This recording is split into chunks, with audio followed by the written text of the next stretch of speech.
श्री परमात्मने नमः।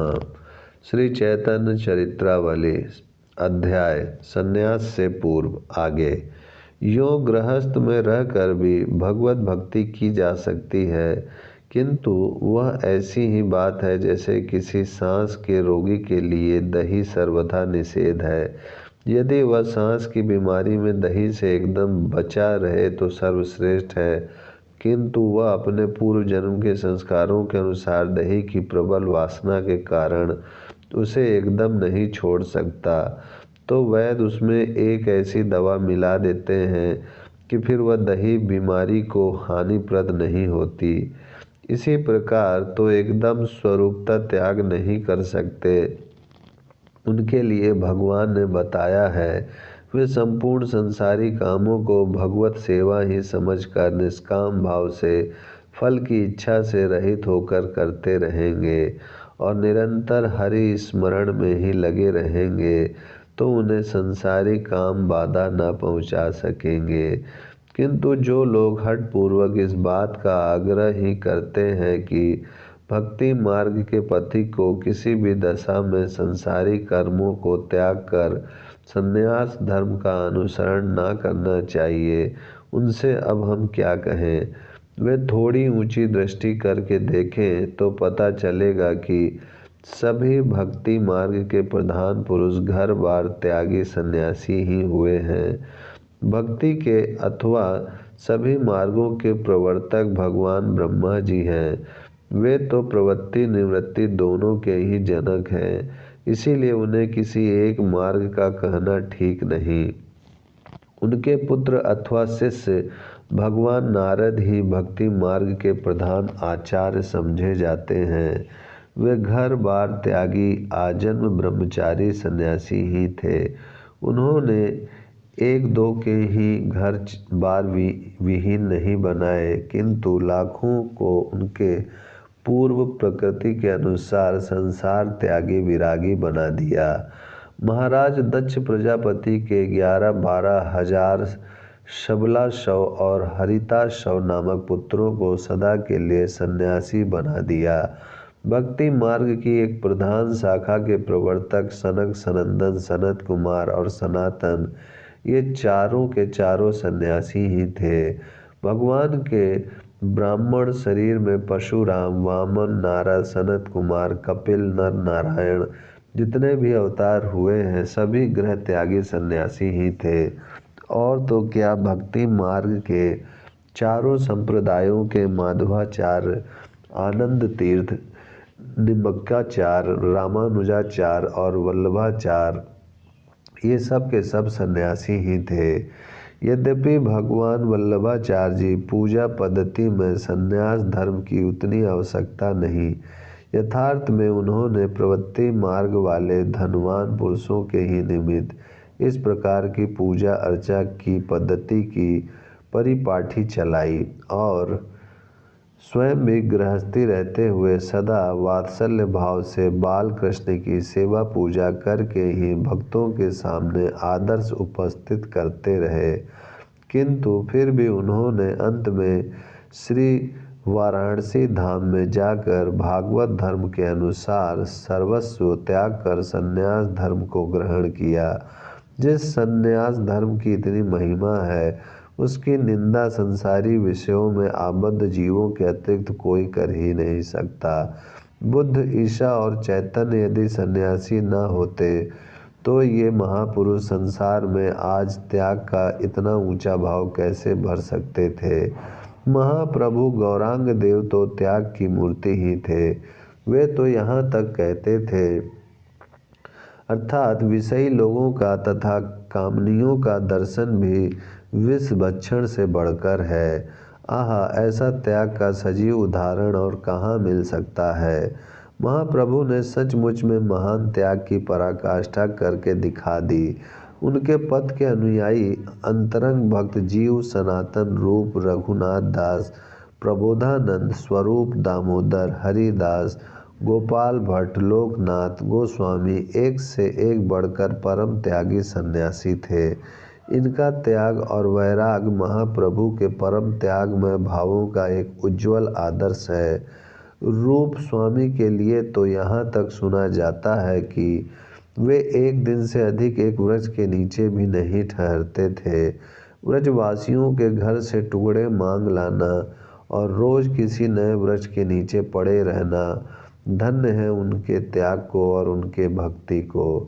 भगवान के अंतरंग भक्त उद्धव विदुर दोनों ही सन्यासी हुए। परम सन्यासिनी गोपिकाओं से बढ़कर त्याग का आदर्श कहाँ मिल सकता है। उद्धव विदुर और गोपिकाओं ने यद्यपि लिंग संन्यास नहीं लिया था, क्योंकि लिंग संन्यास का विधान शास्त्रों में पराय ब्राह्मण के लिए ही पाया जाता है, किंतु तो भी ये घर बार को छोड़कर अलिंग सन्यासी ही थे। महाप्रभु भला घर में कैसे रह सकते थे। उनके मन में संन्यास लेने के भाव प्रबलता के साथ उठने लगे। वे मन ही मन सोचने लगे कि अब हम जब तक सन्यासी बनकर और मूड़ मुड़ाकर घर भिक्षा नहीं मांगेंगे, तब तक ना तो हमारी आत्मा को पूर्ण शांति प्राप्त होगी और न हमारे इन विरोधियों का ही उद्धार होगा। अब हम इन विरोधियों का उद्धार अपने महान त्याग द्वारा ही कर सकेंगे। ये हमारी बढ़ती हुई कीर्ति से डाह करके ऐसे भाव रखने लगे हैं। प्रभु इन्हीं भावों में मग्न थे कि इतने में ही कटवा में रहने वाले दंडी स्वामी केशव भारती महाराज नवद्वीप पधारे। समय के प्रभाव से आजकल तो सभी प्राचीन व्यवस्था नष्ट हो गई, किंतु हम जब की बात कह रहे हैं उस समय ऐसी परिपाटी थी कि दंडी सन्यासी किसी भी गृहस्थ के द्वार पर पहुंच जाए, वही गृहस्थ उठकर उनका सत्कार करता और उनसे श्रद्धा भक्ति के सहित भिक्षा कर लेने के लिए प्रार्थना करता। 10 नामी सन्यासियों में तीर्थ, सरस्वती और आश्रम इन तीनों को दंड धारण करने का अधिकार है। भारतीयों को भी दंड का अधिकार है, किंतु दंडी संप्रदाय में उनका आधा दंड समझा जाता है। शेष गिरि, पुरी, वन, अरण्य तथा पर्वत आदि 6 प्रकार के सन्यासियों को दंड का अधिकार नहीं है। दंड ब्राह्मण ही ले सकता है, इसीलिए दंडी सन्यासी ब्राह्मण ही होते हैं। केशव भारती दंडी ही सन्यासी थे। पीछे इनकी शिष्य परंपरा में इनके उत्तराधिकारी गृहस्थी बन गए, जो कटवा के समीप अब भी विद्यमान है। भारती को देखते ही प्रभु ने उठकर उनके चरणों में प्रणाम किया। भारती इनके शरीर में ऐसे अपूर्व प्रेम के लक्षणों को देखकर एकदम भौचक्के से रह गए। इनकी नम्रता, शालीनता और सुशीलता प्रसन्न होकर भारती प्रेम में विभोर हुए कहने लगे, आप या तो नारद हैं या प्रहलाद, आप तो मूर्तिमान प्रेम ही दिखाई पड़ते हैं।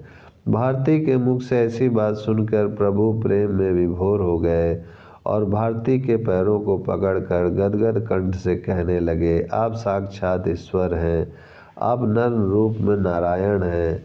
आज मुझ गृहस्थी के घर को पावन बनाइए और मेरे ऊपर कृपा कीजिए, जिससे मैं संसार बंधन से मुक्त हो सकूं।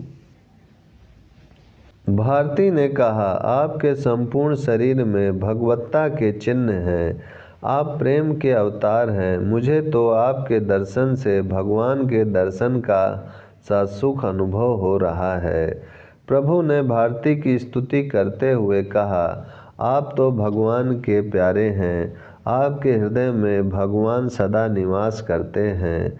आपके नेत्रों में श्री कृष्ण की छाया सदा छाई रहती है, इसीलिए चराचर विश्व में आप भगवान के ही दर्शन करते हैं। इस प्रकार इन दोनों महापुरुषों में बहुत देर तक प्रेम की बातें होती रहीं। एक दूसरे के गुणों पर आसक्त होकर एक दूसरे की स्तुति कर रहे थे। अनंतर सची माता ने भोजन तैयार किया। प्रभु ने श्रद्धापूर्वक भारती जी को भोजन कराया। दूसरे दिन भारती जी गंगा किनारे अपने आश्रम को ही फिर लौट गए, मानो वे प्रभु को सन्यास का स्मरण दिलाने के लिए ही आए हों। भारती जी के चले जाने पर प्रभु का मन अब और भी अधिकाधिक अधीर होने लगा। अब वे महात्याग की तैयारियां करने लगे। पूर्ण सुख जिसका नाम है, जिससे आगे दूसरा सुख हो ही नहीं सकता, वह तो त्याग से ही मिलता है। धर्म, तप, ज्ञान और त्याग ये ही भक्ति के परम साधन हैं। इसीलिए शास्त्रों में बताया है, अर्थात जिसने एक सत्य का अवलंबन कर लिया उसने सभी धर्मों का पालन कर लिया।